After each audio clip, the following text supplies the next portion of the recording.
US এর non immigrant ক্যাটাগরির ভিসার ক্ষেত্রে সবচেয়ে বড় অবস্টাকল হচ্ছে ইন্টারভিউ। আর আপনারা অনেকেই খুশি হবেন যে ইন্টারভিউ ছাড়াও কিন্তু এই নন ইমিগ্রেন্ট ক্যাটাগরির ভিসাটা পাওয়া সম্ভব।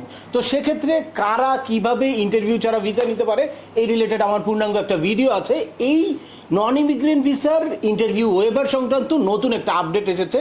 এখন আগের অনেকেই ইন্টারভিউ ছাড়া ভিসা পাবে না বা নতুন করে আরও কেউ এলিজেবল হতে পারে। তো সেই আপডেটটাতে ইন্টারভিউ ওয়েবারের কি পরিবর্তন আসলো সেটাই আলোচনা করব আজকের এই ভিডিওতে। চলুন শুরু করা যাক। তার আগে বলে নিচ্ছি, যারা আমাদের চ্যানেলে নতুন বা আমাদের চ্যানেলটি এখনও সাবস্ক্রাইব করেননি, please hit the subscribe button. আর যারা অলরেডি সাবস্ক্রাইব করেছেন তাদেরকে অসংখ্য ধন্যবাদ।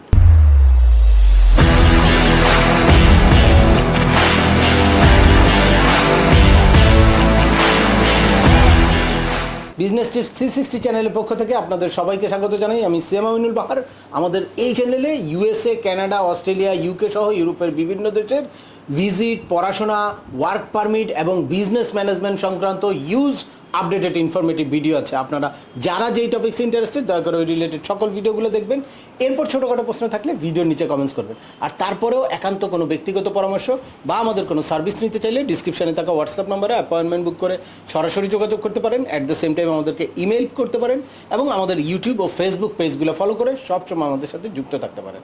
এনিওয়ে চলে আসে আজকের মূল আলোচনায়। ইউএসের নন ইমিগ্রেন্ট ক্যাটাগরির ভিসার ক্ষেত্রে বিশাল একটা আপডেট এসেছে, যেটা ইন্টারভিউ ওয়েভার সংক্রান্ত। আপনারা জানেন যে এর আগে ইন্টারভিউ ওয়েভারের কি ছিল, 14 বছরের নিচে বা 79 ইয়ার্সের উপরে যারা ইউএস ভিসার জন্য আবেদন করবে তাদের ইন্টারভিউটা কমপ্লিটলি ওয়েভার ছিল, অর্থাৎ তারা ইন্টারভিউ ছাড়াই ভিসা দিতে পারত। আর এই প্যান্ডামিক সিচুয়েশনের সময় আরেকটা নতুন চেঞ্জ এনেছিল, সেটা হচ্ছে এই ওয়েভারটা যারা নতুন করে ভিসা রিনিউ করতে যাবে, পুরানো ভিসা এক্সপায়ার হয়েছে, তারা রিনিউ করার ক্ষেত্রে 48 মান্থসের মধ্যে যে কোনো সময় ইন্টারভিউ ওয়েভার বা ইন্টারভিউ ছাড়াই কিন্তু ভিসাটা রিনিউ করতে পারতো। এখন নতুন যেই আপডেটটা এসেছে এই 25শে জুলাই ইউএসএ স্টেট ডিপার্টমেন্টে আপডেটটা দিয়েছে। সেখানে বলা আছে যে এই 14 বছরের নিচের যেই চাইল্ড যাদের প্যারেন্টসের ইউএস ভিসা আছে তাদেরও এখন থেকে ভিসার ইন্টারভিউ দিতে হবে। At the same time 79 years over age তাদেরকেও এখন ইন্টারভিউ দিতে হবে। এছাড়া ভিসা রিনিউর ক্ষেত্রেও তারা একটা বড় ধরনের আপডেট নিয়ে এসেছে বা পরিবর্তন নিয়ে এসেছে। সেটা হচ্ছে এখন যদি আপনার ইউএস ভিসা এক্সপায়ার হয় তাহলে ইন্টারভিউ ওয়েবার নিয়ে বা ইন্টারভিউ ছাড়া আপনারা যদি ভিসাটাকে রিনিউ করতে চান তাহলে অবশ্যই 12 মান্থের মধ্যে আপনাদেরকে নতুন করে ড্রপ বক্সে আবেদন করতে হবে। 12 মান্থ ওভার হয়ে গেলে আপনি রেগুলার অ্যাপয়েন্টমেন্ট নিয়ে ইন্টারভিউ দিয়ে আবার কিন্তু ভিসা নিতে হবে। এ কারণে যাদের অলরেডি ভিসা আছে তাদের একটু সতর্ক থাকতে হবে, তারা যাতে 12 মান্থের মধ্যেই আপনাদের ভিসাটা রিনিউ করে নিতে পারেন। তাহলে কোনো ইন্টারভিউ ছাড়া বা আপনারা কোনো রকম হ্যাসেল ছাড়া কিন্তু খুব সহজেই ভিসাটা পেতে পারেন। তবে ইউএসের কনসুলার ডিপার্টমেন্ট চাইলে যে কোনো সময় যে কাউকেই এই আইনে স্বীকৃত থাকার পরেও তাদেরকে চাইলেই ইন্টারভিউতে কল করে তারপর কিন্তু ইন্টারভিউ নিতে পারবে। চলুন আমরা সরাসরি ইউএসের স্টেট ডিপার্টমেন্টের এই আপডেটেড নিউজটা আপনাদের সাথে শেয়ার করি।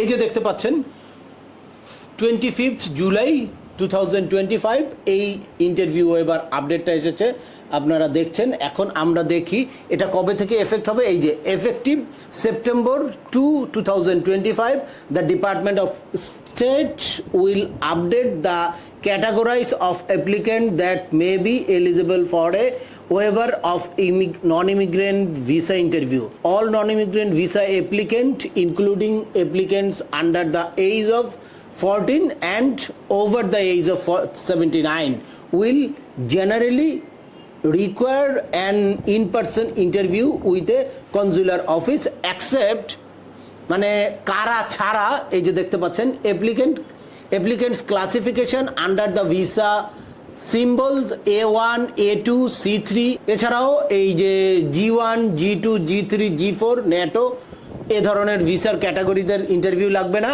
আর হচ্ছে applicants for diplomatic or official type of visa. এরপরে হচ্ছে applicants renewing A full validity B1, B2 visa or a border crossing card foil for Mexican nation within 12 months of the prior visa expiration and who were at least 18 years old at the time of the period of visa issuance। তার মানে এই যে 12 month আপনার visa expire হওয়ার পরে এইটাকে interview weber বা interview ছাড়া রিনিউ করতে পারবেন, এর মধ্যে একটা কন্ডিশন হচ্ছে যে ভিসা যখন পেয়েছে তখন যদি সে 18 ইয়ার্সের নিচে হয় তাহলে এই জিনিসটা তার জন্য কার্যকর হবে না। যদি 18 ইয়ার্সের নিচে তার ভিসা ইস্যু হয়ে থাকে তখন সে নতুন করে আবার যখন ভিসা নিতে যাবে তখন তার যদি 18 ইয়ার্স প্লাস এইজ হয়ে যায় তাহলে তাকে অবশ্যই আবার ইন্টারভিউ দিয়ে ভিসা নিতে হবে।